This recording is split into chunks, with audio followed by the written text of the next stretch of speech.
प्यारे दोस्तों, good evening, good afternoon. कैसे हैं सब लोग?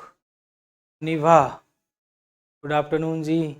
Ravi Kumar, good afternoon. कैसे हो? प्रिया, मस्त। सल मंगल। चलिए चलिए, सभी लोग ज्वाइन करेंगे और उसके बाद आज बढ़ते हैं आगे। और आज बहुत ही इंटरेस्टिंग टॉपिक है। वैसे तो आप सब लोग जानते भी हैं, सभी दिन हर एक दिन मैं इंटरेस्टिंग बनाने की पूरी कोशिश करता हूँ कि आपका दिन बन जाए, हैं, मज़ा आ जाए आपको चीज़ें नई सीखने में, और कुछ चीज़ें सीखी भी हों, उन चीज़ों को मज़ेदार तरीके से सीखने में। और इसी कड़ी में आज टॉपिक है आपका इंडियन पॉलिटी का। हम लोग पढ़ रहे थे भाग 2 को, कॉन्स्टिट्यूशन के, संविधान के भाग 2 हम पढ़ रहे हैं, part of the Indian constitution part 2। और जिसके अंतर्गत हम लोग पढ़ रहे थे नागरिकता, सिटीजनशिप ऑफ इंडियन, भारतीय नागरिकता की हम बात कर रहे थे। अभी तक दोस्तों हमने आर्टिकल 5 की बात करी, आर्टिकल 6 की बात करी, आर्टिकल 7 की बात करी, आर्टिकल 8 की बात करी, आर्टिकल 9 की बात करी, आर्टिकल 10 की बात करी, आर्टिकल 11 की बात करी।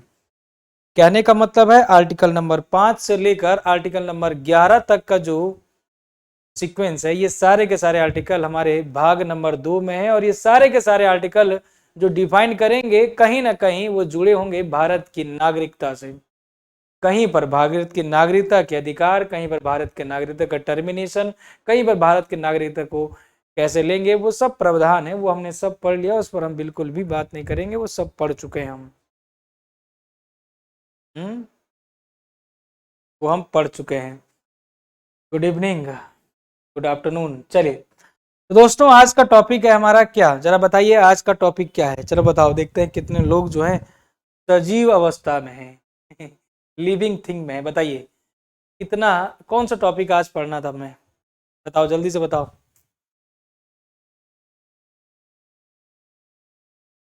आज का एपिसोड बताइए क्या चलेगा।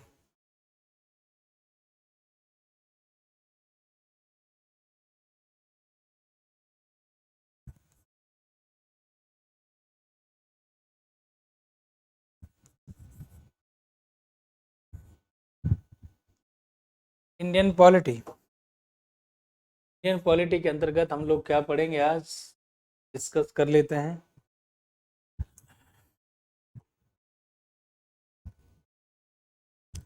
नागरिकता होने के शर्त, ना सिटीजनशिप के 5 वे, 5 citizen of India, 5 citizenship of India, 5 तरह की नागरिकता। अरे नहीं, 5 अलग अलग तरीके नागरिकता को प्राप्त करने के। चलिए दोस्तों, पिछले ही एपिसोड की हम कुछ बातें याद दिला दें आपको। आर्टिकल नंबर 8 हमने पढ़ा था, जिसमें प्रोविजन था पीआईओज का, भारतीय मूल के लोगों के लिए प्रावधान था दोस्तों। पीआईओज जो person of the India, Indian origin, भारतीय मूल का व्यक्ति है, विदेश की नागरिकता ले लिया हो लेकिन स्वतः ही यहाँ की नागरिकता खत्म हो गई, उनको पीआईओज कहते हैं। पूर्वज भारत के हों, चुनाव नहीं लड़ सकते, ये वोट नहीं लड़ सकते। एनआरआई, नॉन रेजिडेंट इंडियन, जिसको आप प्रवासी भारतीय कहेंगे, पासपोर्ट रहता है इनके पास, 6 मंथ से ज़्यादा अगर रहेगा तब जाके एनआरआई कहलाएगा, टैक्स नहीं लगता इन पे। ओसीआई की बात करें तो ओवरसीज सिटीजनशिप या सिटीजन ऑफ इंडिया। और आपने देखा कि एक तरह का ये डुअल सिटीजनशिप का ही तो प्रावधान है एक तरह से। फेमा एक एक्ट है, एक अधिनियम है, जो कि हम कहते हैं फॉरेन एक्सचेंज मैनेजमेंट एक्ट 1999 के तहत एनआरओ, एनआरई और एफसीएनआर की स्थापना की गई, जिसमें हमने देखा एनआरओ, नॉन रेजिडेंट ऑर्डिनरी, इसके तहत इंडियन का पैसा हो या फॉरेन से कमाया गया इनकम हो, इन दोनों को रख सकते हैं, लेकिन उस पर टैक्स लगेगा। कहने का मतलब आपके पास इंडियन पैसा भी और बाहर से कमाया हुआ पैसा भी, इन दोनों को रख सकते हैं। एनआरआई का मतलब है, एनआरई का मतलब है एक ऐसा अकाउंट होगा जिसमें केवल आप फॉरेन का इनकम डालोगे और उस पर कोई भी टैक्स नहीं लगेगा। एफसीएनआर का मतलब है अगर आप चाहते हैं कि जिस करेंसी में आप पैसा कमा रहे हैं उसी करेंसी में रखना चाहते हैं, तो आप एफसीएनआर वाले अकाउंट में डालिएगा। तो ये भी प्रावधान किया। आर्टिकल 9 में टर्मिनेशन ऑफ नागरिकता, आर्टिकल 10 में राइट्स ऑफ द सिटीजनशिप, आपके अधिकार नागरिकता के क्या है, और आर्टिकल 11 में संसद को एक अधिकार रहेगा कि वो एक संशोधन कर सकती है किसी भी नागरिकता के कानून पर, किसी भी लॉज पर, किसी भी कानून पर इस संसद को, पार्लियामेंट को अधिकार है कि वो संशोधन कर सकती है या कर सकता है। Very good. तो आज की सभा जो होगी दोस्तों, citizenship of the birth, citizenship of descent और citizenship by registration and citizenship by naturalisation. दोस्तों यहाँ पर हम सभी के नाम जान चुके थे पिछली क्लास में, लेकिन आज हम बहुत ही डिटेल में इनको जानेंगे क्योंकि बहुत जरूरी है। क्यों जरूरी? इसलिए भी है क्योंकि एक तो अब आप भारत के नागरिक हैं, दूसरी बात आपके एग्जाम में भी ये चीजें जो है पूछी जाएंगी मोड़ तोड़ करके। 5 तो तरीके पता होने ही चाहिए आपको, नाम तो याद होने ही चाहिए, लेकिन इनके अंदर की बातें भी पता होनी चाहिए। 5 way to get citizenship of the India, कहने का मतलब है भारत की नागरिकता प्राप्त करने के 5 तरीके दोस्तों। और इन 5 तरीके में पहला तरीका है सिटीजनशिप बाय बर्थ, ध्यान से सुनते रहिएगा। Citizenship by decent, citizenship by registration, citizenship by the naturalisation और सिटीजनशिप बाय एक्वायर्ड टेरिटरी। दोस्तों हम इनमें से सबसे पहले ही स्टार्ट करेंगे जो होगा सिटीजनशिप बाय बर्थ। सबसे पहले ही स्टार्ट करेंगे, आज की जो सभा होगी ध्यान से सुनिएगा। हम पढ़ रहे हैं 5 वेज, 5 तरीके टू गेट सिटीजनशिप। दोस्तों हम क्या पढ़ रहे हैं? 5 तरीके हैं जिसकी वजह से हम सिटीजनशिप को देख रहे हैं। 5 way to get citizenship of India, Bharat के नागरिकता को प्राप्त करने के 5 तरीके हैं। उसमें से पहला जो हम करेंगे दोस्तों, citizenship by birth. Citizenship by birth, जन्म से नागरिकता। एक एक को ध्यान से समझो, आज का एपिसोड कंप्लीटली इसी पर है, इसलिए हर शर्तों को ध्यान से सुनो। जन्म से नागरिकता, नाम से तो लिखा है जन्म से नागरिकता, लेकिन अगर आपको याद हो पिछले एपिसोड में मैंने आपको कहा था कि नागरिकता जन्म से तो ठीक है, चलो ठीक है हम समझ गए नागरिकता, लेकिन मैंने आपको 2 खतरनाक एग्जाम्पल दिए थे। ये आपका डाउट जितना भी है दिमाग में बनने वाला, कल 2 खतरनाक मैंने आपको एग्जाम्पल दिए थे कि आपको विदेशी कपल आ जाए, जन्म ले ले, है ना, समझाया था। चलिए खैर दोस्तों, सिटीजनशिप बाय बर्थ का मैं मतलब समझाता हूँ, ध्यान से सुना, ध्यान से सुनना। होता क्या है कि एक्चुअल में पिछले एपिसोड में भी मैंने थोड़ा सा बताया था कि अगर इसमें पहले प्रावधान ये था, ध्यान से सुनना, इसमें प्रावधान बहुत सारे हुए हैं, हम वर्तमान प्रावधान को पढ़ेंगे और वर्तमान प्रावधान को ही याद रखेंगे, लेकिन अभी क्या क्या हुआ था और क्या क्या हुआ है ये बात भी थोड़ा ना कहीं दिमाग में रखनी जरूर है, लेकिन याद जो करनी है वर्तमान की चीज ही आपको रखनी है, मैं बता दूं, लेकिन एक बार सुन लो थोड़ा सा। 26 जनवरी 1950 के बाद अगर किसी भी व्यक्ति का जन्म होता है, पहले यह प्रावधान था कि 26 जनवरी 1950 के बाद किसी भी व्यक्ति का भारत में जन्म होता है तो वो व्यक्ति कहलाएगा जन्म से भारत का नागरिक, उसको भारत का नागरिक कहलाएंगे, पहली कंडीशन। बाद में इस पर संशोधन हुआ, बाद में इसमें संशोधन किया गया, क्योंकि हमको पता है कि नागरिकता के कानूनों में हम लोग संशोधन कर सकते हैं, ये संसद को अधिकार है। संसद में बिल आया होगा, बिल पर पेश किया होगा, है ना, बिल भी वो ऑर्डिनरी बिल रहा होगा, चाहे तो ऑर्डिनरी बिल नहीं कहेंगे उसको, जो भी बिल है एक्ट बना होगा, तब जाके उसमें संशोधन होते गए, मतलब अधिकार है संशोधन करने का। आर्टिकल 11 भी ये कहता है, ये हमने पढ़ लिया है।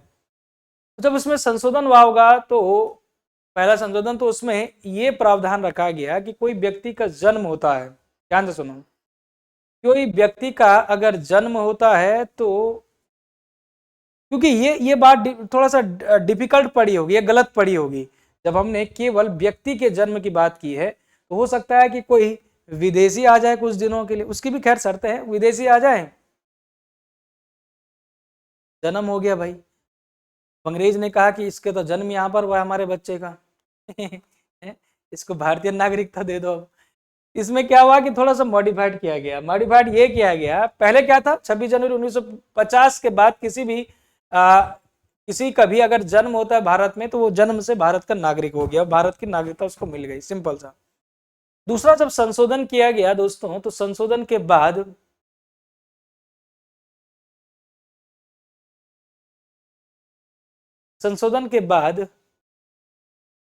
तुम्हें बहुत पिटेंगे, मैं बता रहा हूँ। What are the 5 way sir?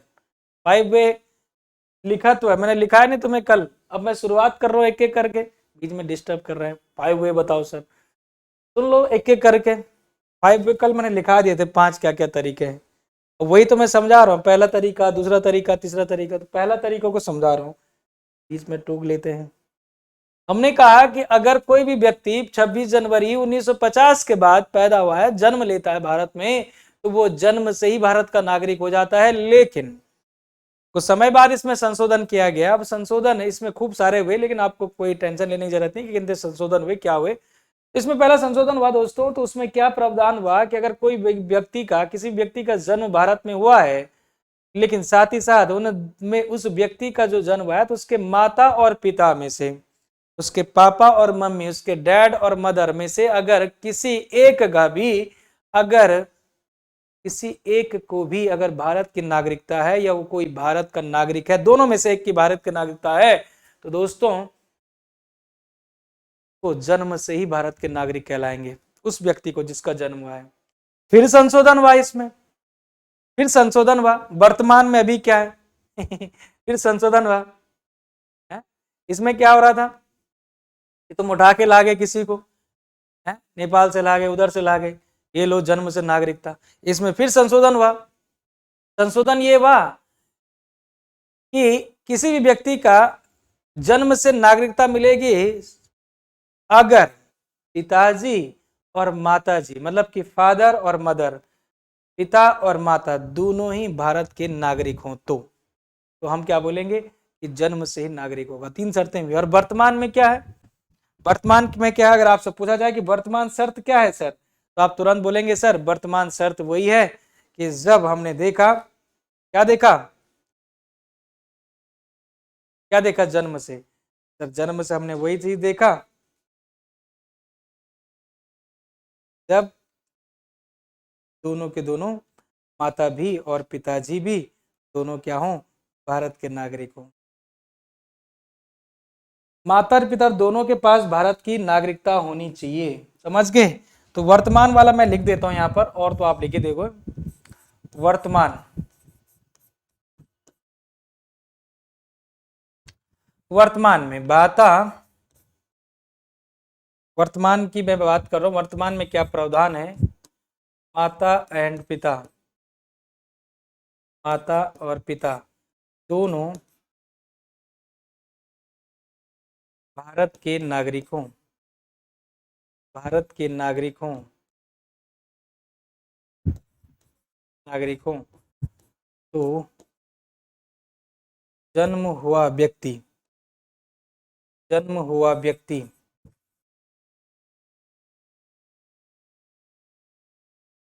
जन्म से ही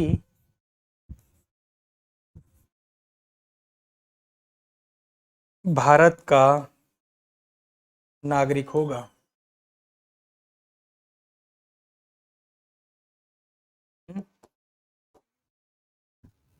भारत का नागरिक होगा। जन्म से नागरिकता का दोस्तों मैं एक बार फिर से रिपीट कर रहा हूं, सिटीजनशिप बाय बर्थ। देखो ध्यान से दोस्तों, भारत की नागरिकता प्राप्त करने के 5 तरीकों में से हमने पहला स्टार्ट किया है जन्म से ही नागरिकता, सिटीजनशिप बाय बर्थ। और आपने देखा पहले जब ये प्रावधान बनाया गया था तो इसमें ये था कि अगर 26 जनवरी 1950 को, 26 जनवरी 1950 को या इसके बाद किसी भी व्यक्ति का भारत में जन्म हुआ है ना, तो वो जन्म से ही भारत का नागरिक कहलाएगा। लेकिन इसमें बाद में संशोधन हुआ, और ये हुआ कि अगर किसी भी व्यक्ति का जन्म भारत में तो हुआ है और उसके माता और पिता में से किसी एक के पास भारत की नागरिकता हो, तो वो व्यक्ति जन्म से भारत का नागरिक कहलाएगा। दूसरी बार अगेन इस पे जब संशोधन हुआ, जो कि मैं वर्तमान प्रावधान की बात करूं, तो इसमें ये आपको याद रखना है कि किसी भी व्यक्ति का भारत में अगर जन्म हुआ है तो उसके माता और पिता दोनों के ही पास भारत की नागरिकता है, तो वो जन्म से ही भारत की नागरिकता हासिल कर चुका होगा। समझ गए बात को? तो ये वर्तमान प्रावधान याद रखोगे, वेरी गुड। तो पहली कंडीशन आपकी हो चुकी है जी। मुझे बताओ यहां तक कोई समस्या तो थी नहीं, है ना? चलेगी। अब आते हैं citizenship by decent. Second part है हमारा कि दूसरा तरीका क्या है भारत की नागरिकता पाने के लिए। ध्यान से सुनिएगा, सिटीजनशिप बाय डिसेंट। डिसेंट का मतलब क्या होता है जी? ऐसा DESCENT, वंशानुगत, वंशानुगत नागरिकता। तो आप लिखेंगे सिटीजनशिप, सिटीजनशिप बाय डिसेंट।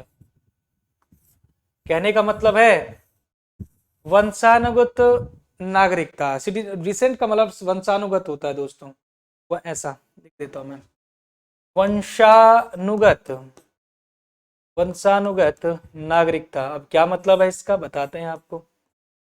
अब इसमें भी क्या संशोधन हुए हैं तो वो भी बताते हैं। वंशानुगत, वंश तो समझते हैं ना, वंशानुगत नागरिकता। ध्यान से सुनना मेरी कहानी को। देखो दोस्तों, डिसेंट या वंशानुगत नागरिकता की मैं डिस्कस कर रहा हूं। देखिएगा, अगर किसी भी व्यक्ति का जन्म, ध्यान से सुनना मेरी बात को पूरी कंप्लीटली, नहीं तो कंफ्यूज हो जाओगे बाद में। आज समझ गए तो समझ गए, बाद में नहीं आएगा समझ में।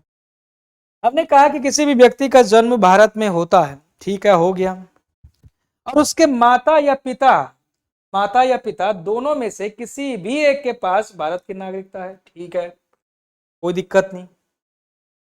क्या कहा मैंने? किसी भी व्यक्ति का जन्म भारत में होता है, ध्यान से सुनना, और इसके माता और पिता दोनों में से किसी के पास भी एक के पास भारत की नागरिकता है, तो उसके पास ऑप्शन है दोस्तों, उसके पास ऑप्शन है, उसके पास ऑप्शन है।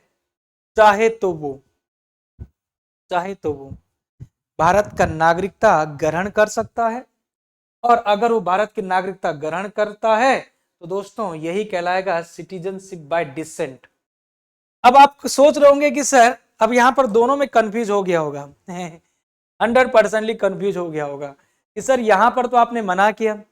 दोस्तों जन्म से स्वतः ही, स्वतः ही, यहां पर बात हो रही है स्वतः ही, शब्द को जरूर याद रखिएगा, स्वतः ही, अपने आप से, स्वतः ही उसको नागरिकता प्राप्त हो जाए। क्योंकि ये शर्तें हैं हमारी। शर्तें क्या हुई कि अगर जो हमारा प्रेजेंट सिनारियो है इसकी बात मैं कर रहा हूं, पहले क्या होता था कि माता और पिता में से एक था तो उसको हटा दिया ना। अब वर्तमान में यही है ना कि माता जी भी और पिताजी भी दोनों के पास भारत की नागरिकता, और जन्म हो चुका है किसी व्यक्ति का तो वो भारत का नागरिक हो गया 100%। पहले क्या था, भारत माता और पिताजी में से एक है तो वो भी भारत का नागरिक हो जाता था। लेकिन यहां पर आप कंफ्यूज होंगे कि सर ये पहले वाली शर्त के साथ मिल रहा है, पहले वर्तमान में तो शर्त चेंज हो गई, तो वहां पर तो अपने आप हो रहा था वो, लेकिन यहां पर आप चाहें तो, यहां पर स्वतः था, यहां पर चाहे था वो कहला फिलहाल। लेकिन फिर भी आप कंफ्यूज मत हो, कंफ्यूज नहीं करना आपको। यहाँ तो वैसे भी वर्तमान शर्त कुछ और हो गई है, यहाँ पर थोड़ा सा अलग हो गई है। तो सिटीजन बाय डिसेंट का मतलब है दोस्तों कि किसी भी व्यक्ति का जन्म होता है भारत में और उसके माताजी और पिताजी में से किसी एक को भारत की नागरिकता मिली है या वो भारत का नागरिक है, तो अगर वो व्यक्ति चाहे, उसके पास ऑप्शन है, वो व्यक्ति चाहे तो भारत की नागरिकता को हासिल, मतलब भारत की नागरिकता को ले सकता है। उसके पास ऑप्शन है, भारत की नागरिकता को ले सकता है, लेकिन वो क्या कहलाएगा? सिटीजनशिप बाय डिसेंट कहलाएगा। नागरिकता करता है, अगर वो भारत की नागरिकता लेता है तो वो कहलाएगा सिटीजनशिप बाय डिसेंट। समझ गए बात को? लिखने की जरूरत है क्या? है? कहने का मतलब है माता या पिता, लिख देता हूं मैं, माता अथवा पिता या माता या पिता में से एक, एक भारत की नागरिकता हो, भारत का नागरिक हो, और भारत का नागरिक तो हो गई। तो दोस्तों माता और पिता में से एक भारत का नागरिक हो तो सिटीजनशिप बाय डिसेंट का मतलब है, फिर से एक बार रिपीट कर रहा हूं क्योंकि दोस्तों इन पर मैं ज्यादा फोकस इसलिए भी कर रहा हूं कि बाद में भूल जाओगे आप। सिटीजनशिप बाय डिसेंट का मतलब है वंशानुगत नागरिकता, कि माता और पिताजी में से एक भारत का नागरिक है और अगर उनका जन्म होता है उसके बच्चे का, तो वो चाहे वो बच्चा, वो व्यक्ति चाहे तो उसके पास ऑप्शन है, वो भारत की नागरिकता ले सकता है। तो आप उसको क्या कहलाओगे, फिर उसको कहलाओगे सिटीजनशिप बाय डिसेंट। क्या कहलाओगे दोस्तों? Citizenship by decent. भाई 100% हो गया। अगर कोई दो व्यक्ति है, आपके माता जी थे, अब आप सोच रहे होंगे कि सर हम किस कैटेगरी में आ रहे होंगे, आप बताओ, आप खुद सोचो आप किस कैटेगरी में, जितने लोग लाइव में बताइए किस कैटेगरी में अपना बताइए। क्या आप सिटीजनशिप बाय बर्थ है या सिटीजनशिप बाय डिसेंट है? बताइए, देखते हैं जितने लोग लाइव में, आप बताइए किस कैटेगरी में आ रहे हैं। मैं अगर अपनी बात करूं तो मैं तो इस कैटेगरी में आता हूं भाई, सिटीजनशिप बाय बर्थ, कि मेरे पिताजी के पास भी और माँ के पास भी भाई नागरिकता थी भारत की, तो मैं कहलाता हूँ सिटीजनशिप बाय बर्थ। कोई है क्या सेकंड कैटेगरी में अभी? फर्स्ट कैटेगरी में अभी तो बहुत सारे आएंगे। अभी तो देखो, तुम क्या पता तीसरे कैटेगरी में ना आ जाए, मुझे तो लग रहा है, तीसरी कैटेगरी में ना आ जाए तुम लोग। तो दूसरी कैटेगरी हो गई खत्म। माता या पिताजी में से एक भारत का नागरिक हो तो सिटीजनशिप बाय डिसेंट हो जाएगा। तो यहां पर हो गया सेकंड, बाय बर्थ वाले हैं सब। Very good. तीसरी कैटेगरी पर आते हैं दोस्तों। तीसरी कैटेगरी बहुत ही महत्वपूर्ण, सिटीजनशिप बाय रजिस्ट्रेशन। सिटीजनशिप, इस पे काफी लोगों को डाउट रहता है कि रजिस्ट्रेशन होता क्या है जी। अब मैं बताता हूं आपको, बहुत ही बेहतरीन है ये वाला। तो सिटीजनशिप बाय रजिस्ट्रेशन, भारत के कई लोगों में से सिटीजनशिप और रजिस्ट्रेशन से हुए हैं। मैं बताऊंगा, एग्जाम्पल भी दूंगा, और एक ऐसा एग्जाम्पल दूंगा कि आपका दिल खुश हो जाएगा, आपको सब पता लग जाएगा, याद भी आ जाएगा। सिटीजनशिप बाय रजिस्ट्रेशन या रजिस्ट्रेशन से या पंजीकरण से, इसको बोला जाता है नागरिकता। हिंदी में कहा जाता है पंजीकरण से नागरिकता। तो हिंदी में लिख देंगे हम पंजीकरण दोस्तों, पंजीकरण से नागरिकता, पंजीकरण से नागरिकता। तो हमने देखा कि सिटीजनशिप बाय रजिस्ट्रेशन, पंजीकरण से नागरिकता। अब देखना जरा ध्यान से, अभी रजिस्ट्रेशन होता क्या है दोस्तों, क्या है इसकी कहानी, समझना ध्यान से, बहुत ही फोकस के साथ। कोई भी व्यक्ति है ना, कोई विदेशी व्यक्ति है, ये किसी विदेश, ये तुम्हारा उन विदेशी व्यक्तियों के लिए है,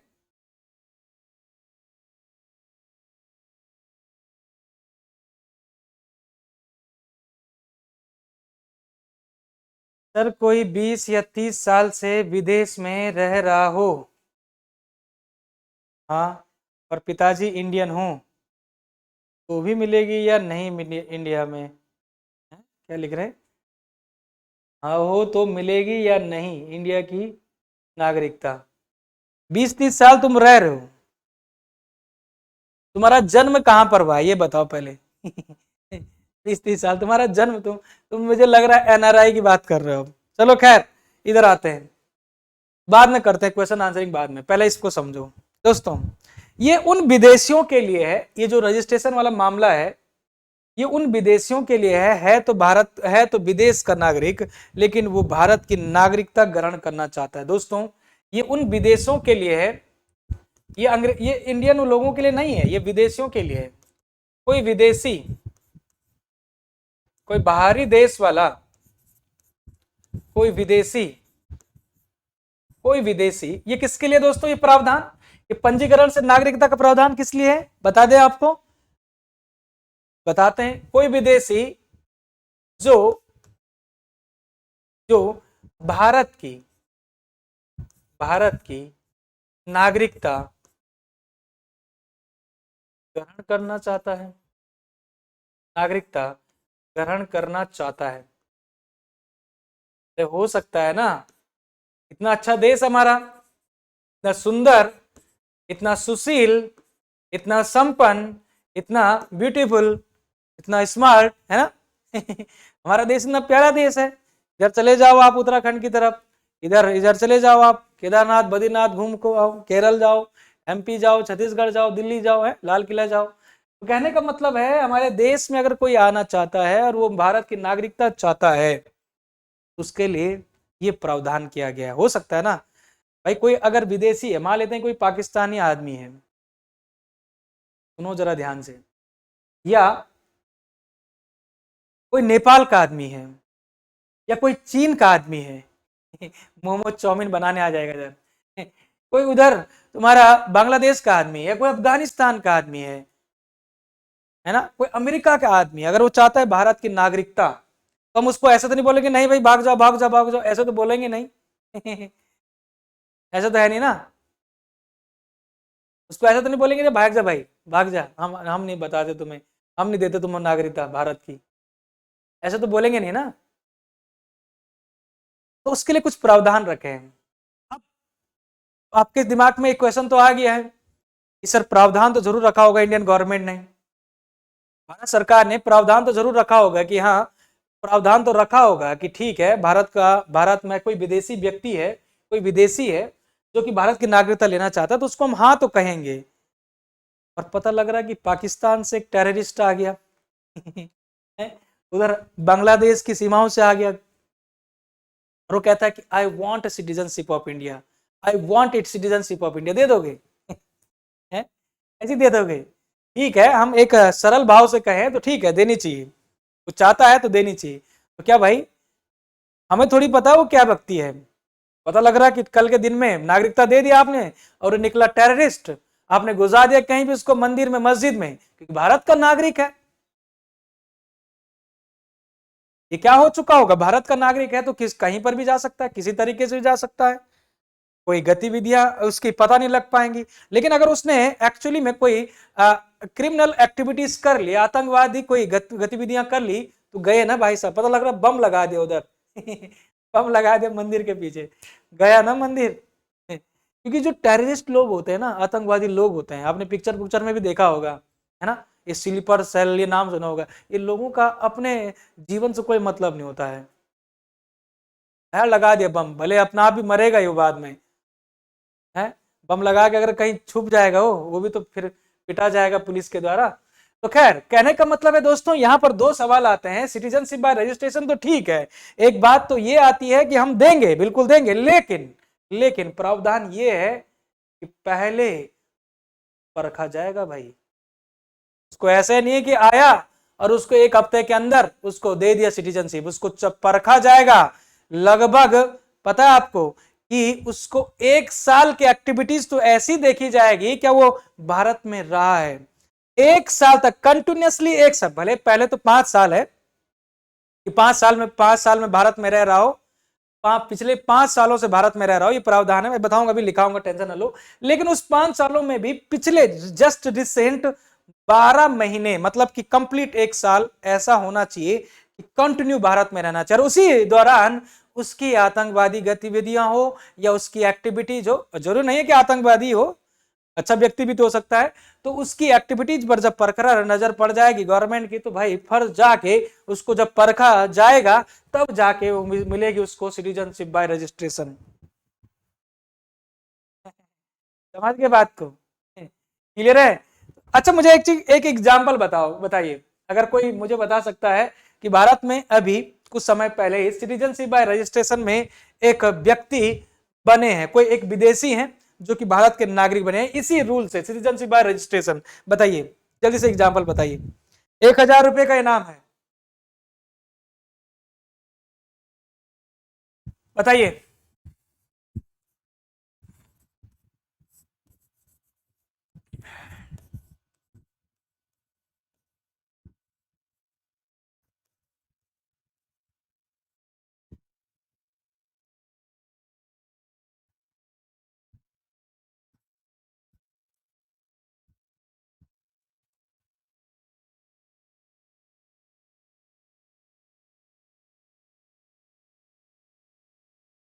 किसी ने जवाब नहीं किया? नहीं पता सर, रिपेंट लास्ट मंथ, किसी ने जवाब नहीं किया वेरी गुड वेरी गुड, बहुत ही बढ़िया। दोस्तों, कोई भी विदेशी व्यक्ति है तो वो पिछले 5 सालों से भारत में रह रहा हो, पिछली कोई भी विदेशी व्यक्ति पिछले 5 वर्षों से भारत में रह रहा हो, क्या कर रहा हो, भारत में रह रहा हो।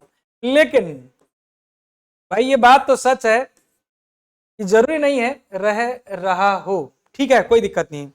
अब कोई विदेशी व्यक्ति है तो 5 साल तो कंटिन्यू नहीं रह सकता है भाई, मान लेते हैं कि कोई पाकिस्तान के व्यक्ति है, एक कोई अफगानिस्तान का व्यक्ति है, कोई नेपाल का व्यक्ति है, वो आया, उसको भारत से ठीक लगा, लगा हुआ कुछ काम था भारत में, और वो रहने लगा, उसको अच्छा लगने भी लगा, उसने अपील करी रजिस्ट्रेशन, सिटीजनशिप बाय रजिस्ट्रेशन की अपील करी भारत सरकार से। तो ये प्रावधान तो है 5 साल का, ठीक है, 5 साल तक भारत का उसको ये प्रावधान बढ़ाया जाएगा, पता होगा इसको, उसको 5 साल का प्रावधान पता होना चाहिए, वो 5 साल से भारत में रह रहा होगा, कोई दिक्कत नहीं। लेकिन इस 5 साल के अंदर तो आया जाया तो होगा, हो आया गया भी होगा, लेकिन देखा यह जाता है कि इस 5 साल की अवधि में ही 12 महीने कंटिन्यू रहा होगा। इस 5 साल के ड्यूरेशन में, इस 5 वर्ष के ही ड्यूरेशन में, इस 5 वर्ष के ड्यूरेशन में, इस 5 वर्ष के ही समय में 12 महीने, मतलब कि 1 साल, 12 माह या 1 साल निरंतर भारत में रहा होगा, निरंतर। इस 5 वर्ष के समय में 12 माह, लेकिन ये 12 माह कौन सा, रिसेंट वाला, रिसेंट वाला, पिछले 12 माह समय में, पिछले लिखना ज्यादा बढ़िया रहेगा, के समय में पिछले, रिसेंट वाले पिछले 12 माह तक, रिसेंट वाले 12 माह जो अभी तक है, जैसे मैं आज से गिनूं तो आज से पीछे 12 माह, तो 12 माह निरंतर भारत में होना चाहिए, भारत में होना चाहिए, भारत में होना चाहिए, एक ये शर्त है। सर ऐसा क्यों किया होगा, मैंने बनाया ना, बैकग्राउंड बना देना दिमाग में, तो बैकग्राउंड बना दिया ना, है ना दोस्तों, इसीलिए बनाया था मैंने, क्योंकि दोस्तों इस 12 महीने में ही वो लगातार अगर भारत में रह रहा हो, कहने का मतलब है ये सिटीजनशिप बाय रजिस्ट्रेशन उन विदेशियों के लिए है जो भारत में अगर भारत की नागरिकता ग्रहण करना चाहते हैं। कोई विदेशी व्यक्ति भारत में आता है तो मिनिमम 5 वर्ष, कोई भी विदेशी व्यक्ति, ये मिनिमम है दोस्तों, ध्यान रखिएगा, मैक्सिमम तो जितना भी हो, मिनिमम 5 वर्ष से भारत में व्यतीत कर रहा हो, भारत में रह रहा हो, ठीक है, भारत में व्यतीत कर रहा हो, और इसी 5 वर्ष के ड्यूरेशन में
चलिए दोस्तों, हम आगे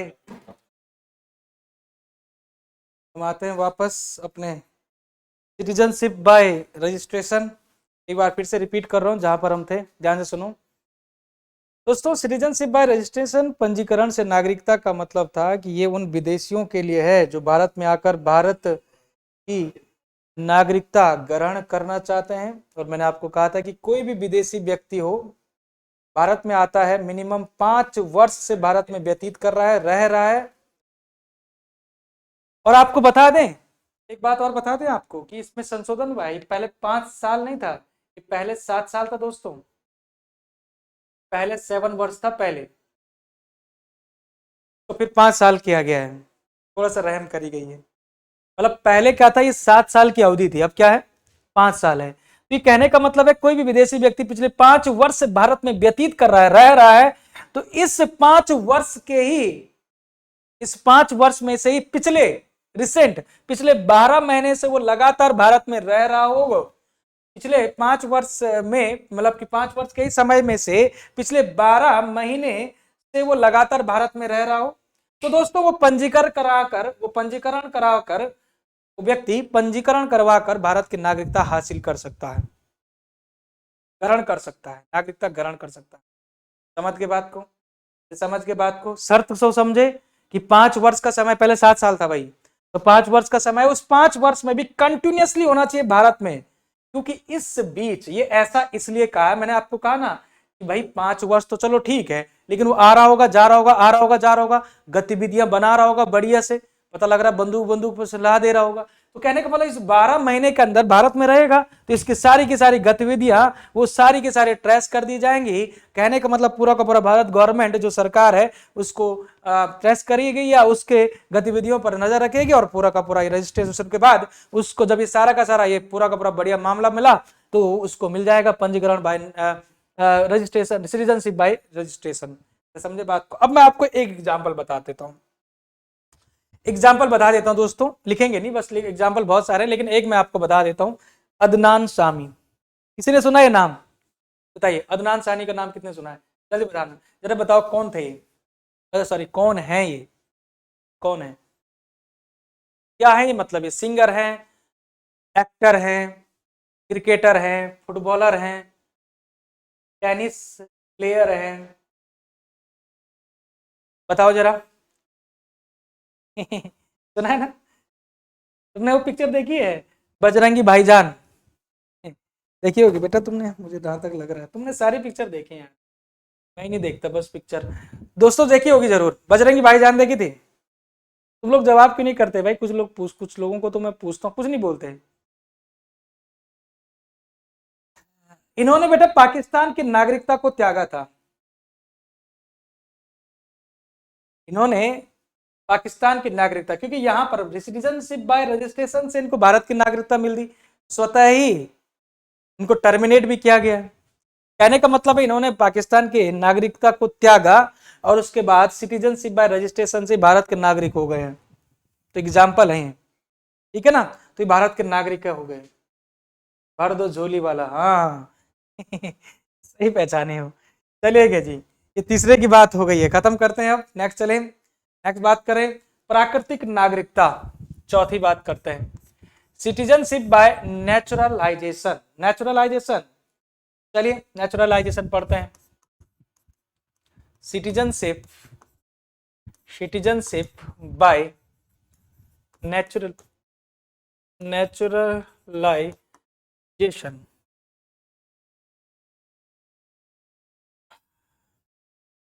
सिटीजनशिप बाय नेचुरलाइजेशन, इसका मतलब हिंदी में होता है प्राकृतिक नागरिकता। अभी प्राकृतिक नागरिकता क्या होता है जी? चलिए बताते हैं आपको। प्राकृतिक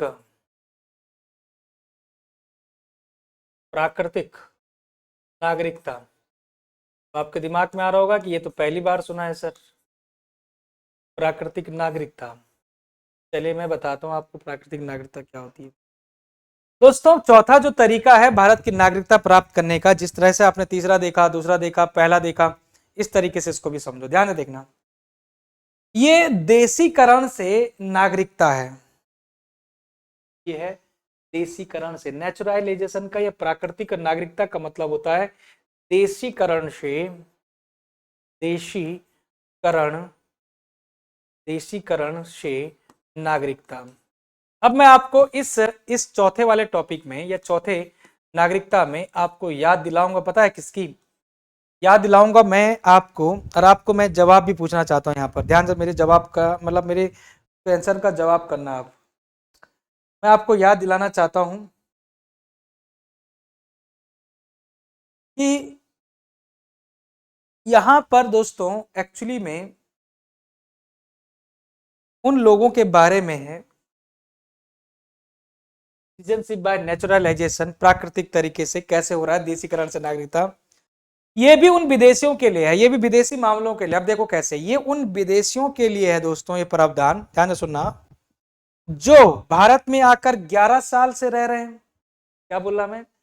भारत में आकर पिछले 11 साल से रह रहे हैं, पिछले 12 महीने से भी भारत में लगातार हैं। क्या बोला मैंने? ध्यान से सुनो कि वो भारतीय हैं, सॉरी भारतीय नहीं, ये वो विदेशी हैं कि पिछले 11 साल से कंटिन्यूअसली भारत में रह रहे हैं, और 11 साल के भी जो रिसेंट 12 महीने हैं, रिसेंट 12 महीने हैं, समझ के बात को, पिछले 12 महीने हैं इन 11 सालों के अधीन ही, उनमें भी लगातार भारत में रह रहा है, उन 12 महीनों से लगातार भारत में रह रहा है। दोस्तों इस नागरिक को नागरिकता मिल सकती है, इस नागरिक को भारत की नागरिकता मिल सकती है सिटीजनशिप बाय नेचुरलाइजेशन। लेकिन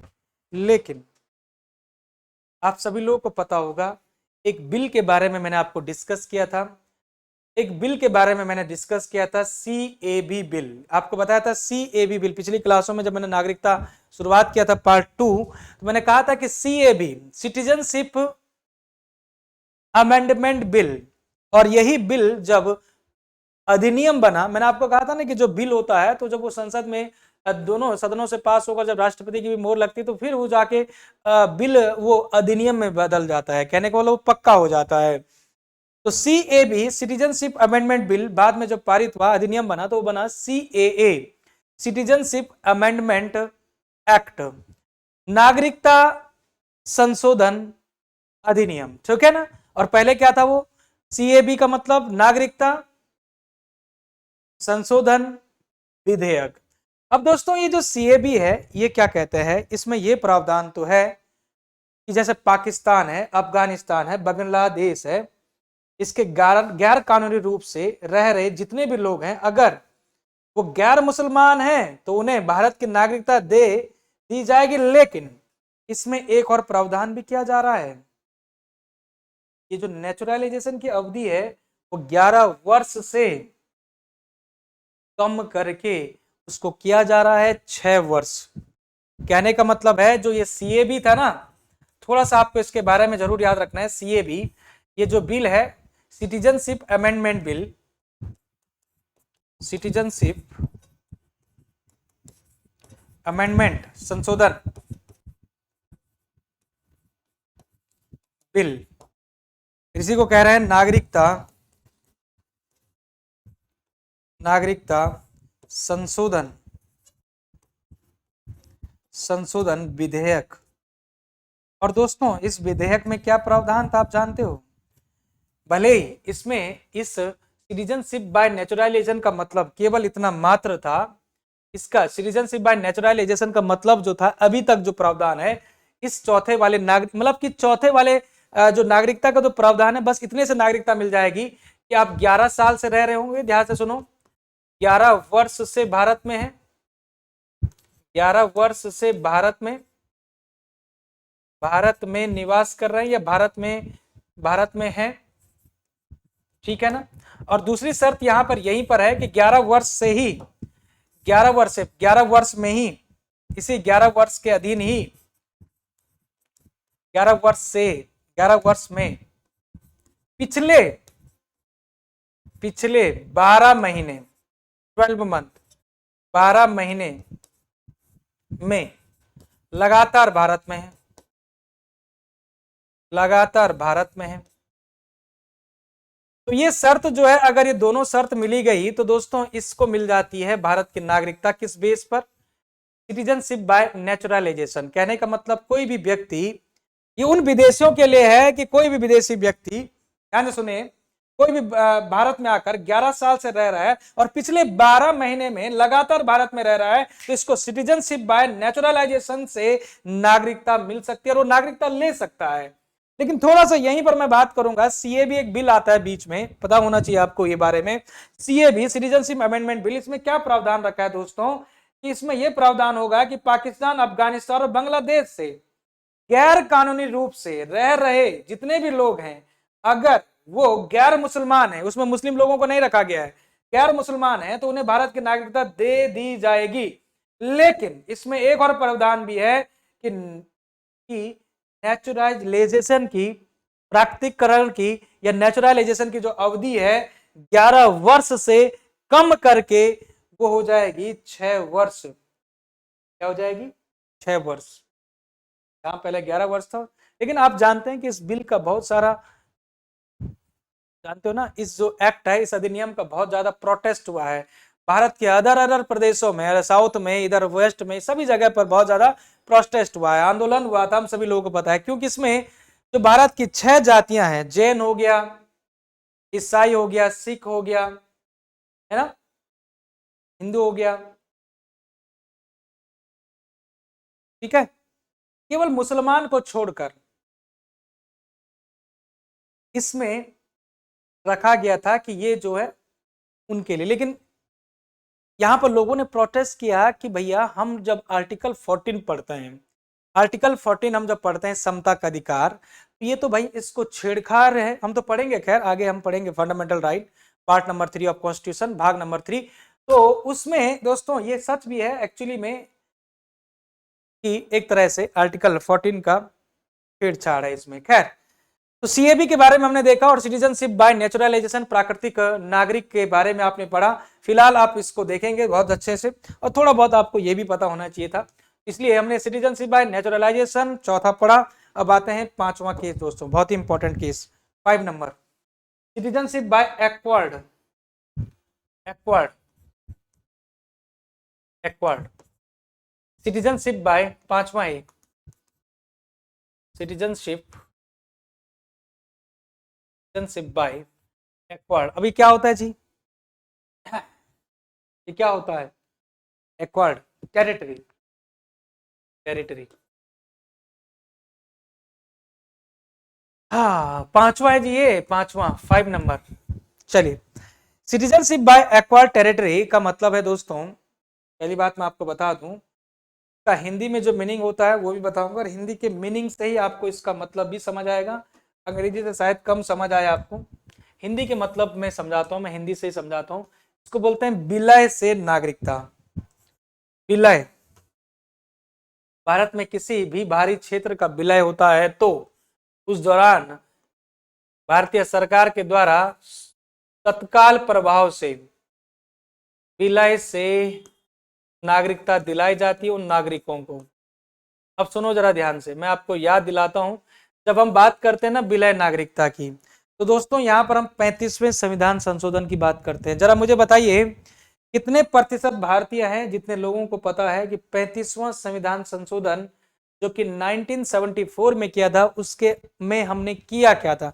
जल्दी बताओ, मैं देख रहा हूं आपके लाइव कमेंट। देखते हैं सबसे पहले कौन वो समझदार व्यक्ति है जो बताएगा, मुझे याद दिलाएगा, क्योंकि मुझे यहां पर इस चीज को समझने के लिए मुझे याद करना पड़ेगा 35वां संविधान संशोधन, 35th अमेंडमेंट ऑफ कॉन्स्टिट्यूशन, 35वां संविधान संशोधन। मुझे बताइए, बताइए कौन व्यक्ति बताएगा, मुझे याद करने की जरूरत पड़ रही है एक्चुअली में इसमें। यहाँ पर 35वां संविधान संशोधन, संविधान संशोधन, इसको याद करने की जरूरत पड़ रही है। संविधान संशोधन,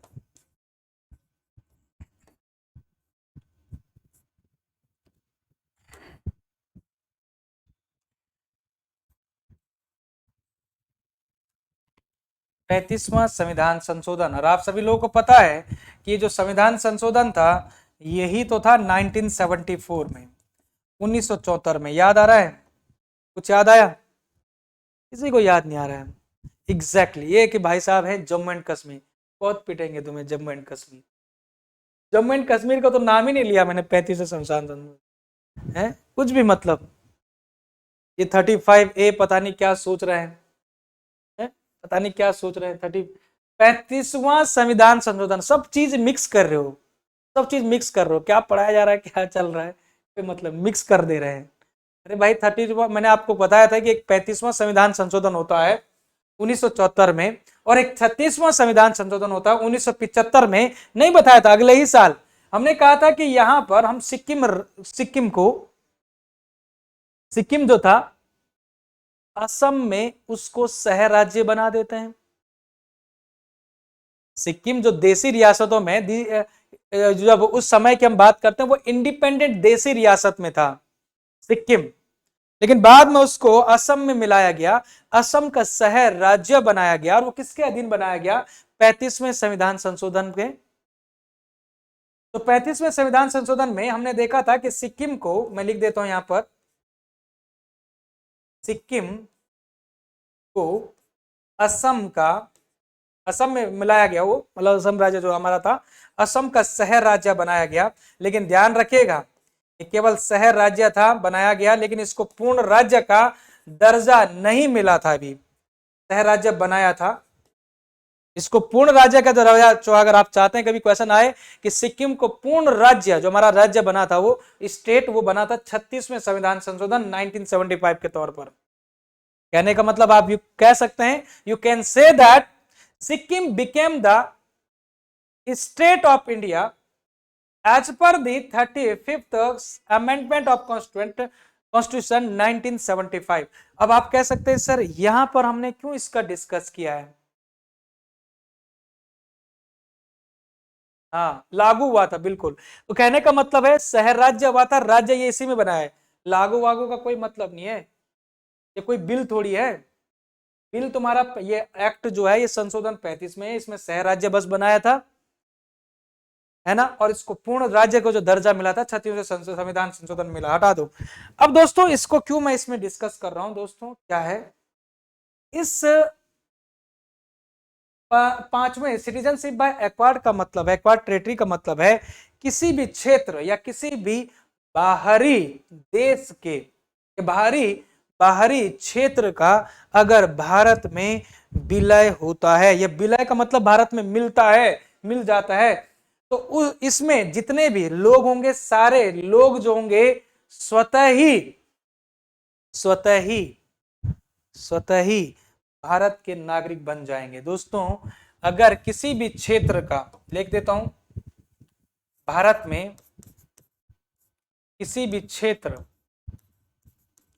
किसी भी बाहरी क्षेत्र या देश, किसी भी बाहरी क्षेत्र या देश का विलय होता है, मिल जाता है, मतलब विलय का मतलब होता है मिल जाता है, विलय होता है तो इस देश के सारे नागरिक या इस क्षेत्र के सारे नागरिक होता है, तो सारे नागरिक, सारे के सारे लोग तत्काल प्रभाव से, सारे के सारे लोग स्वतः ही भारत के नागरिक हो जाएंगे। स्वतः ही भारत के लोग, सारे लोगों को, ये सारे लोग भारत के नागरिक कहलाएंगे, भारत की नागरिकता ले लेंगे। समझ गए बात को? कहने का मतलब है ना दोस्तों, एक बार फिर से रिपीट कर रहा हूं मैं पूरी कहानी को, किसी भी क्षेत्र या किसी भी बाहरी देश का विलय अगर भारत में हो जाता है तो इसके सारे लोग, आने वाले जो भी हैं, स्वतः ही भारत के नागरिक बन जाते हैं। और एग्जाम्पल के तौर पर हम देख सकते हैं दोस्तों, एग्जाम्पल के तौर पर कि जब हमने देखा 35वां संविधान संशोधन, बात आपको पता है ना कि भारत में जो सबसे पहला राज्य है जो मिलने वाला था भारत में, वो सिक्किम ही तो हुआ था। तो सिक्किम जो मिला था, भारत के क्षेत्र जो भारत में जो मिला था, वो 35वें संविधान संशोधन से मिला था। तो भैया ऐसे तो है नहीं कि जब सिक्किम जब भारत से मिला था, असम के शहर राज्य बना था, कि वो सारे लोगों ने वेट किया होगा कि भाई कब नागरिकता मिलेगी, कब मिलेगी। सरकार के चक्कर तो नहीं काटे होंगे ना, तो खुद ही स्वतः ही क्या मिल गई, हमने कहा एग्जाम्पल के तौर पर 35वां संविधान संशोधन 1974 के तहत सिक्किम का जब भारत में विलय किया गया तो इसमें असम का शहर राज्य बनाया था सिक्किम को, और इसमें रहने वाले लोगों को स्वतः ही तत्काल प्रभाव से भारत का नागरिक बना दिया गया था और भारत के नागरिक बन गए थे। तो कहने का मतलब ये 5 तरीके हैं जिनकी मदद से आप सिटीजनशिप बाय एक्वायर्ड टेरिटरी, विलय से नागरिकता आपको मिल जाती है। मुझे बताइए क्लियर हुआ है नहीं हुआ है? Is it clear? Is it clear? जल्दी से बोलो, इज इट क्लियर? लेकिन दोस्तों अभी तो नागरिकता मिली है, अभी तो नागरिकता मिली है, जल्दी बताओ क्या आपको पांचों में से किसी पर भी एक सिंगल भी डाउट है? छोटी भी कसर अगर आपके दिमाग में कोई डाउट कर रही है, मैं आपको क्रिस्टली क्लियर कराऊंगा। जल्दी बताओ, जितने भी लोग लाइव हैं जल्दी बताइएगा क्रिस्टली क्लियर है यस और नॉट, क्योंकि आगे मुझे आगे जाना है फिर तो नेक्स्ट, उसमें नेक्स्ट नहीं है, इसी से जुड़ा हुआ है, हम पढ़ेंगे अभी। मुझे बताओ जल्दी से, कोई ऐसा व्यक्ति जिसके समझ ना आया कोई भी टॉपिक। मुझे नहीं लगता वैसे जो लाइव रहा होगा पूरी क्लास में जो समझ ना आने वाली, क्योंकि मैंने समय ही इतना दिया है इस पे जानबूझ के कि आपको कोई डाउट आए ना। क्लियर है? जल्दी बोलो यार, पनवेल जाना है जल्दी बोल यार, पनवेल जाना है, देखी थी ना सर, कोई 20 या 30 साल से विदेश में रह रहा है और पिताजी इंडियन हो तो भी मिलेगी या नहीं इंडिया की नागरिकता? तो क्यों नहीं मिलेगी यार? एनआरआई को भारत की नागरिकता नहीं मिलती है, एनआरआई भारत का नागरिक नहीं होता है।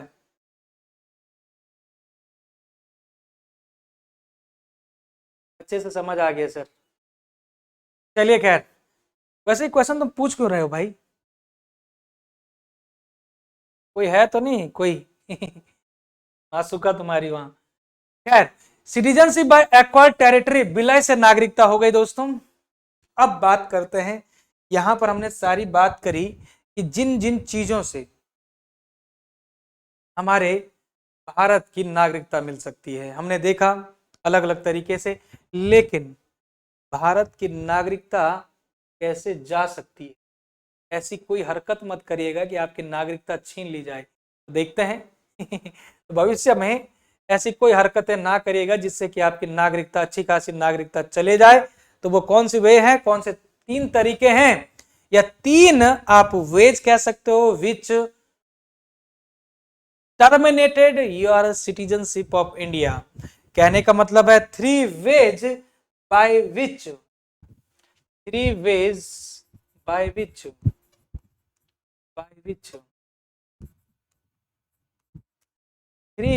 by which citizenship of India can be terminated। दोस्तों 3 तरीके हैं, 3 ways by which citizenship of India, Bharat की नागरिकता कैन बी टर्मिनेटेड। टर्मिनेटेड का मतलब निलंबन होता है भाई, बता दूं आपको। क्या लिखा, एक बार फिर से रिपीट कर दे रहा हूं, ध्यान से देखो। देखो, 3 way by which citizenship of India can be terminated, कहने का मतलब है दोस्तों वो 3 तरीके जिसकी वजह से भारत की नागरिकता निलंबित भी हो सकती है जी। बता दें आपको, ऐसा नहीं कि बस आप चौड़े में नागरिकता घूम रहे हैं, उल्टे सुलटे काम कर रहे हैं भारत की तुरंत नागरिकता ले ली जाएगी, सरकार को पूरे अधिकार हैं। तो चलिए बात करते हैं नागरिकता के निलंबन के, नागरिकता निलंबन, भारत की नागरिकता के, यहां पर लिख देना भारत की नागरिकता के निलंबन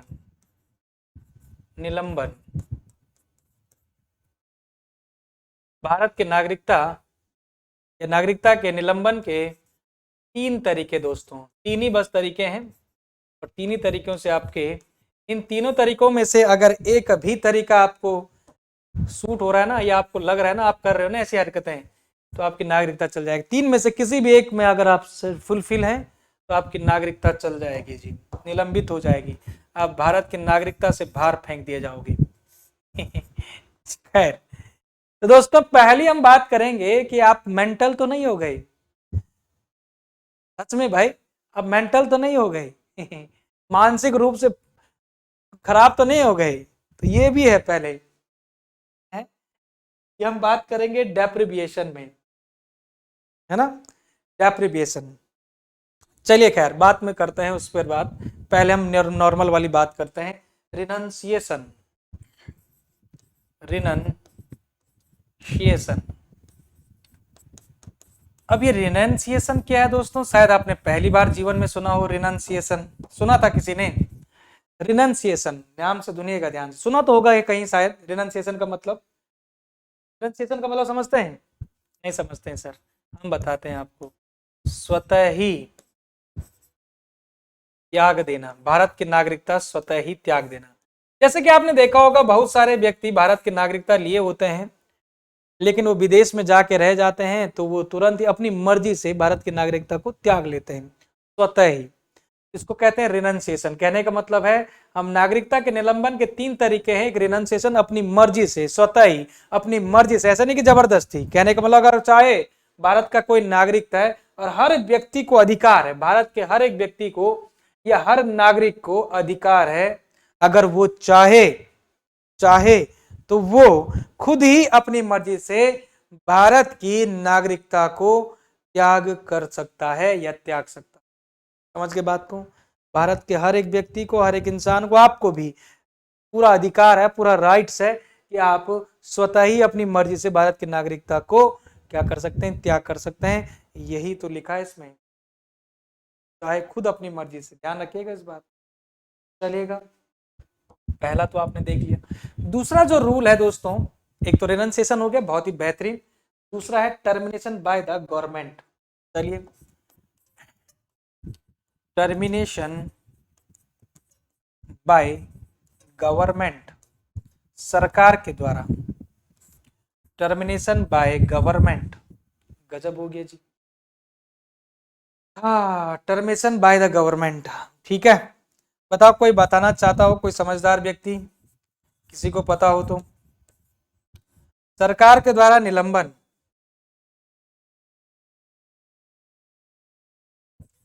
सरकार के द्वारा निलंबन कब होगा? ये काम कब होगा? जबरदस्ती तो सरकार करेगी नहीं जी, क्योंकि जबरदस्ती तो करने से रही। स्वतः कर लिया कोई दिक्कत नहीं, अपनी मर्जी से कर लिया, आपकी मर्जी से, कोई भी नागरिक अधिकार है अपनी मर्जी से कर लिया। लेकिन सरकार के द्वारा निलंबन कब होगा? जब त्याग करके करेगा क्या सर वो? तुम समझे नहीं बेटा, लोग गलत समझ रहे हो। क्या करके क्या करेगा वो? मैं बताता हूँ आपके दिमाग में क्या चल रहा है। देखो, एक क्या होता है ना, कि हो सकता है जैसे कोई व्यक्ति है, कोई व्यक्ति, मैंने अभी आपको एक एग्जांपल दिखाया था कि सिटीजनशिप बाय रजिस्ट्रेशन, मैं आपको एक एग्जांपल बताया था कि सिटीजनशिप बाय रजिस्ट्रेशन। तो वो अदनान सामी आए थे रजिस्ट्रेशन को लेकर, मतलब सिटीजनशिप बाय रजिस्ट्रेशन के माध्यम से वो भारत के नागरिक बन गए। उन्होंने सारी की सारी शर्तें जो थी, 5 साल से लगातार भारत में थे और पिछले 12 महीने से वो लगातार भारत में थे। उन्होंने भारत की नागरिकता सिटीजनशिप बाय रजिस्ट्रेशन से हासिल कर दी, उनको मिल चुकी है। लेकिन वो पाकिस्तान की भी तो नागरिकता त्याग करके आए ना, आए कि नहीं आए? तो यही कुछ है, जबरदस्ती तो कोई नागरिकता नहीं हटाना चाहेगा, बल्कि सही बात है, कौन करना चाहेगा त्याग।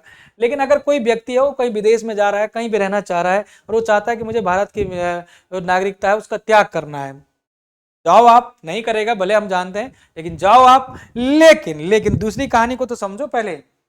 सरकार द्वारा निलंबन कब किया जाएगा? यदि आप किसी और देश की नागरिकता ग्रहण कर लेते हैं तो भारत सरकार द्वारा स्वतः ही, आपको कहने की भी जरूरत नहीं है।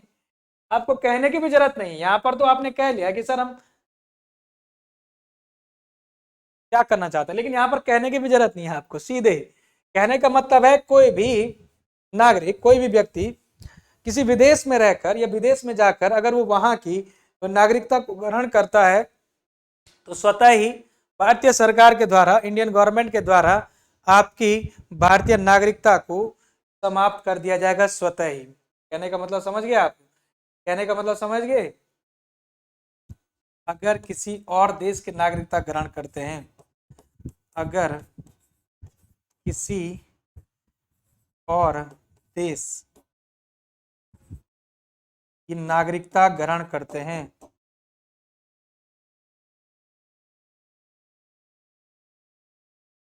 कल के दिन में आप चले गए जापान, चले गए, वहां की नागरिकता ले ली, तो स्वतः ही भारत सरकार के द्वारा तुरंत स्वतः ही आपकी क्या कर दी जाएगी? भारतीय नागरिकता खत्म कर दी जाएगी, समाप्त कर दी जाएगी। अगर आप किसी और देश की नागरिकता ग्रहण करते हैं तो स्वतः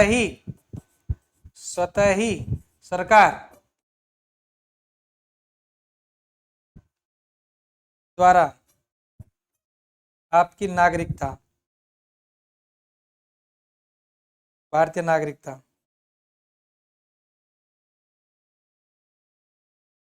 समाप्त कर दी जाएगी, समाप्त कर दी जाएगी। Okay, very good. तो ये हो गई टर्मिनेशन बाय द गवर्नमेंट। तो पहला आपने देखा नागरिकता के निलंबन का फर्स्ट रिनंसिएशन हो गया, स्वतः ही त्याग करना, और टर्मिनेशन बाय द गवर्नमेंट, ठीक है, ये भी सिंपल था। तीसरा कंडीशन और सिंपल है दोस्तों, तीन ही तरीके हैं ना, तीन ही तो तरीके हैं।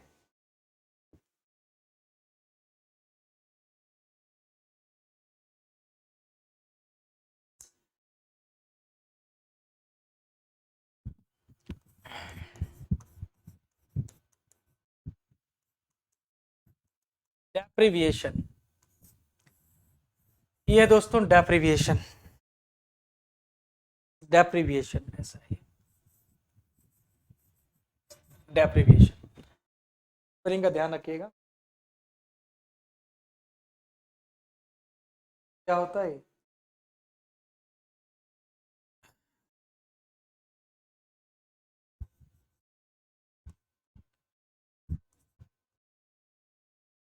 गैर कानूनी तौर से नागरिकता का या गैर कानूनी नागरिकता का निलंबन,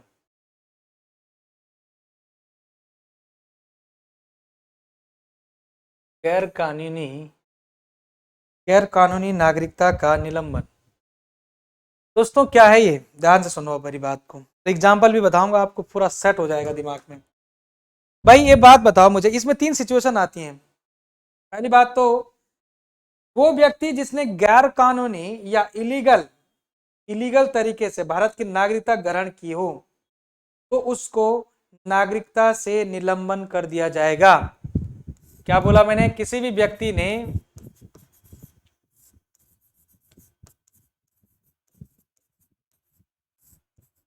गैर कानूनी तौर से, गैर कानूनी तरीके से भारत की नागरिकता ग्रहण कर ली हो सकता है ना ऐसा भी है? जब आधार कार्ड फर्जी बन सकते हैं तो कुछ भी हो सकता है भाई। किसी व्यक्ति से गैर कानूनी तरीके से भारत की नागरिकता ग्रहण कर ली हो, व्यक्ति नहीं करना इसको, किसी भी व्यक्ति ने गैर कानूनी तरीके से भारत की नागरिकता ग्रहण करी हो,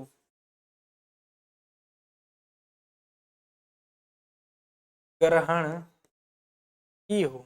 लेकिन दोस्तों यहाँ पर दो सिचुएशन नहीं आती बल्कि तीन सिचुएशन आती, क्योंकि यहाँ पर एक शब्द आएगा नागरिकता से वंचित करना। डेप्रिविएशन के ही अंदर दोस्तों एक शब्द आएगा, ध्यान से देखिएगा, नागरिकता से वंचित करना। डेप्रिविएशन का मतलब ही होता है नागरिकता से वंचित करना। तो ध्यान से देखिएगा क्या क्या क्या तरीके हैं नागरिकता से, मतलब कि क्यों क्यों करे जाएंगे, नागरिकता से वंचित करने के क्या रीजन रहे होंगे। तो क्या रीजन हो सकते हैं? वो तीन रीजन हो सकते हैं नागरिकता से वंचित करना। अब नागरिकता से वंचित करने के तीन तरीके हैं दोस्तों इसके अंतर्गत, गैर कानूनी तरीके से मैं कह रहा हूं, डेप्रिविएशन का मतलब है गैर कानूनी नागरिकता का निलंबन, और गैर कानूनी तरीके से जो नागरिकता का निलंबन है इसमें तीन तरह के आते हैं, जैसे कि कैसे। एक आता है दोस्तों इधर, एक मैं यहां पर पढ़ूंगा नंबर 1, ध्यान से देखते रहिएगा। एक है मैं यहां पर पढ़ूंगा सेकंड नंबर पर, और एक मैं इधर पढ़ूंगा थर्ड नंबर पर, ध्यान से देखना। फर्स्ट वन होगा दोस्तों नागरिकता से वंचित करने की प्रोसेसिंग बता रहा हूं। फर्स्ट प्रोसेस इंसेन, इसको बोलते हैं इंसेन। आप में से बताइए इंसेन क्या होता है, आप बताना मुझे इंसेन क्या होता है। फर्स्ट कंडीशन हुई इंसेन। दूसरा है इंसॉल्वेंट, ये भी नहीं सुना होगा आपने, इंसॉल्वेंट, या इसी को आप बोलेंगे बैंकरप्ट, बैंकरप्ट। दूसरी सिचुएशन क्या हो गई, इंसॉल्वेंट या बैंकरप्ट, दूसरी सिचुएशन ये है। और तीसरी सिचुएशन होगी दोस्तों fifth columnist, fifth fifth columnist, columnist, fifth columnist. ये तीन सिचुएशन है दोस्तों जिससे कि भारत की नागरिकता से वंचित किया जा सकता है इंडियन गवर्नमेंट के द्वारा। इंसेन, इंसॉल्वेंट, बैंकरप्ट और फिफ्थ कॉलमिस्ट। कहने का मतलब, इंसेन का मतलब है हम कहते हैं पागल, mentally disturb. Hindi meaning insolvent और बैंकरप्ट का मतलब होता है दिवालिया, दिवालिया निकल गया, दिवालिया। और अगर हम बात करते हैं फिफ्थ कॉलमिस्ट, तो इसका मतलब होता है दोस्तों देशद्रोही। आप में से कोई अगर देशद्रोही निकलता है ना, तत्काल आपकी नागरिकता को वंचित कर दिया जाएगा। अब एक एक करके सबको समझना दोस्तों, बहुत ही इंपॉर्टेंट है, ध्यान से समझना मेरी बात को। एक एक चीज को समझना कि नागरिकता से वंचित करने के लिए तीन में से कोई भी एक होगा। डेप्रिविएशन के अंतर्गत ही हम ये पढ़ रहे हैं।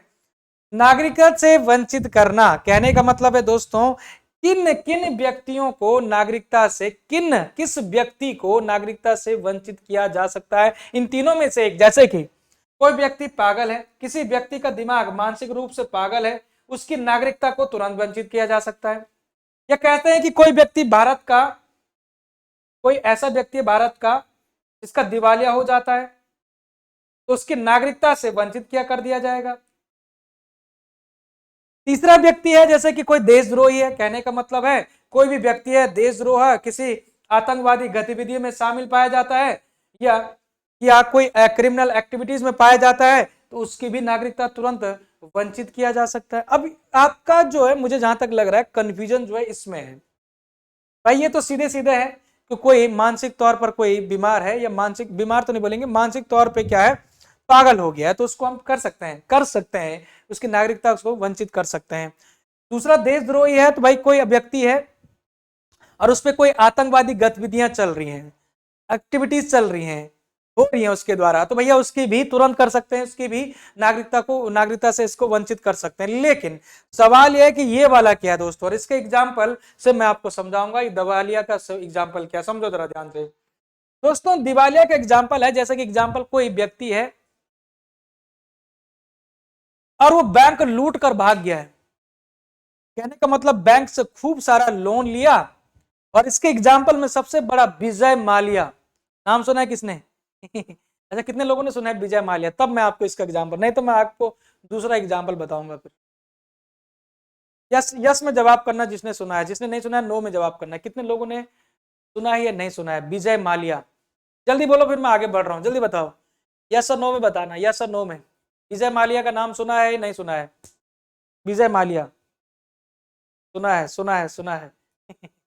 तभी समझ आएगा तुम्हें, अगर सुना है ना तो आप बहुत अच्छे फील के साथ इसका मतलब समझोगे। सुना है ना? सुना है?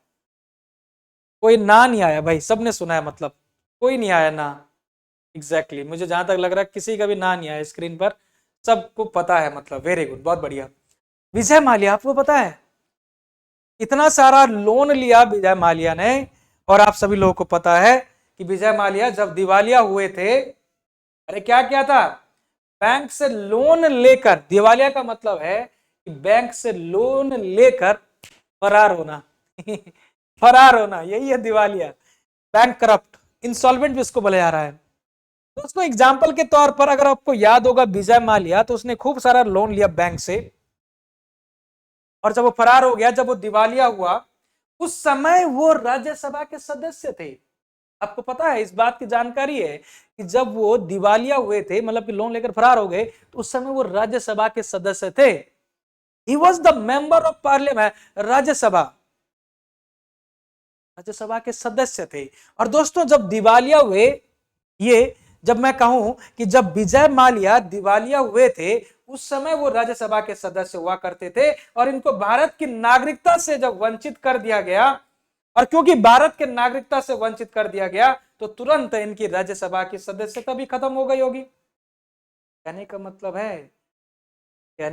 है, विजय माल्या भारत के नागरिक थे, लेकिन जब ये दिवालिया हुए, इसके तौर पर नागरिकता से इनको वंचित किया गया। और जब इनका दिवालिया हुआ था, तो हम सब लोग जानते हैं कि राज्यसभा के सदस्य थे, और क्योंकि इनकी नागरिकता को समाप्त कर दिया गया, वंचित कर दिया गया है, तो तुरंत सदस्यता भी खत्म कर दी गई होगी। तुरंत ये सदस्य, क्योंकि भारत के नागरिक नहीं रहे ना। क्या जानते हो कि पार्लियामेंट लोकसभा की बात करें या राज्यसभा की, भारत का नागरिक हो, पढ़ा है ना आपने? नहीं पढ़ा है कोई बात नहीं, हम पढ़ेंगे आपको। राज्यसभा के जो मेंबर होते हैं, सदस्य होते हैं, उनके चयन की प्रक्रिया, भाई ये बात तो और तो छोड़ो, आप इतना तो सभी को पता नहीं कि वो भारत का नागरिक हो। यहाँ नागरिकता गई, वंचित कर दिया, तुरंत राज्यसभा की सदस्यता भी गई। तो बस कहने का मतलब है दोस्तों, ये थी कहानी नागरिकता से वंचित करने की। कहने का मतलब है, कंक्लूजन ये है हमारे पास फाइनली, कि एक भारतीय नागरिक होने के तौर पर हमें पता होना चाहिए कि हमारे 5 कौन कौन से तरीके होते हैं। एग्जाम पॉइंट ऑफ व्यू से भी इंपॉर्टेंट है, वो 5 तरीके आपने देखे।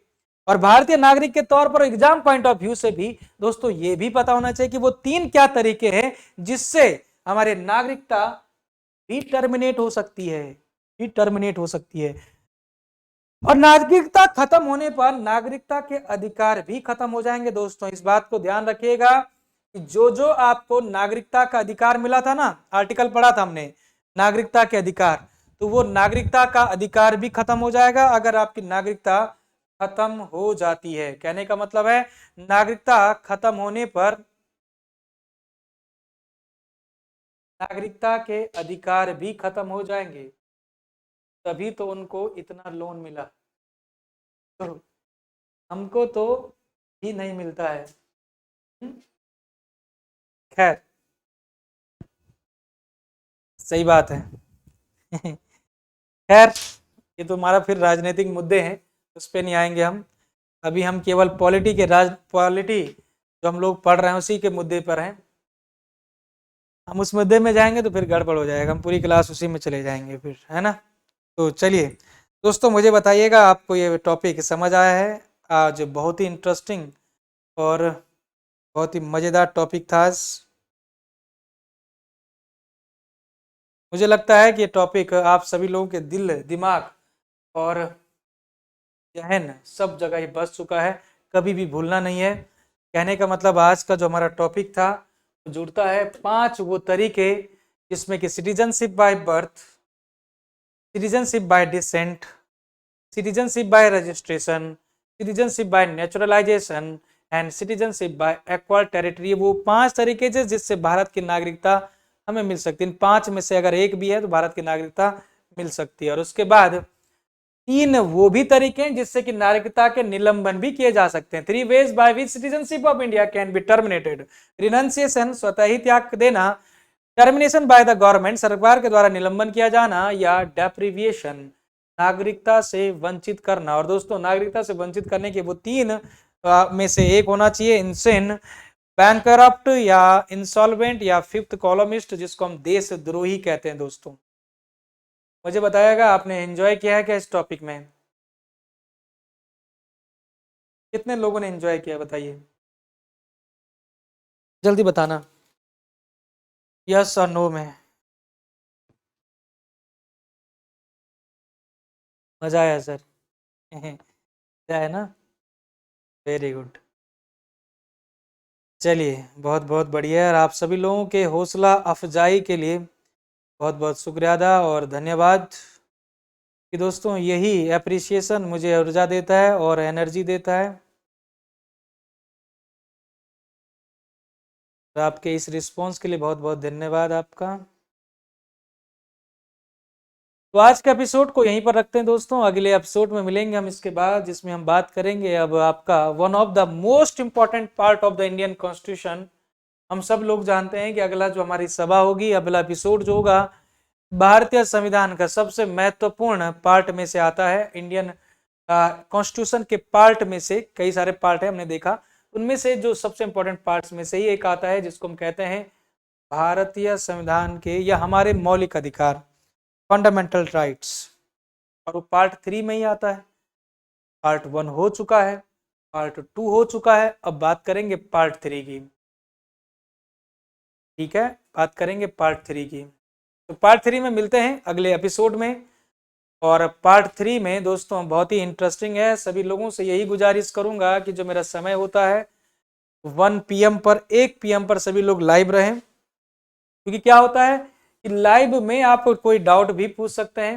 एप्लीकेशन पर हमारी जो क्लास होती है 1 बजे, है ना, अलग अलग बैचेज में, आप सब लोग जानते हैं जिस भी बैच में आप हैं। तो लाइव में रहने से ये फायदा होता है कि आपको छोटे मोटे डाउट भी आते हैं तो वो भी साथ के साथ चलते हैं। वैसे तो आप लोग अपलोडेड क्लास भी देखते होंगे मोस्टली, ज़्यादा लोग, कि आपका जॉब जूब समय होता है, अलग अलग क्लासों का समय होता होगा। खैर, तो आज के एपिसोड को यहीं पर रखते हैं, मिलते हैं कल। और कल के एपिसोड में हम जो रखेंगे दोस्तों पार्ट नंबर 3 इंडियन कॉन्स्टिट्यूशन का, जिसमें हम जो फंडामेंटल राइट, हमारे मौलिक अधिकार, उनको पढ़ेंगे। बहुत ही इंटरेस्टिंग टॉपिक है और बहुत जरूरी भी है। एग्जाम में सबसे पहले क्वेश्चन वहीं से बनते हैं। ठीक है, तो चलिए आज के सभा को यहीं पर करते हैं एपिसोड को। Thank you very much, thanks to all.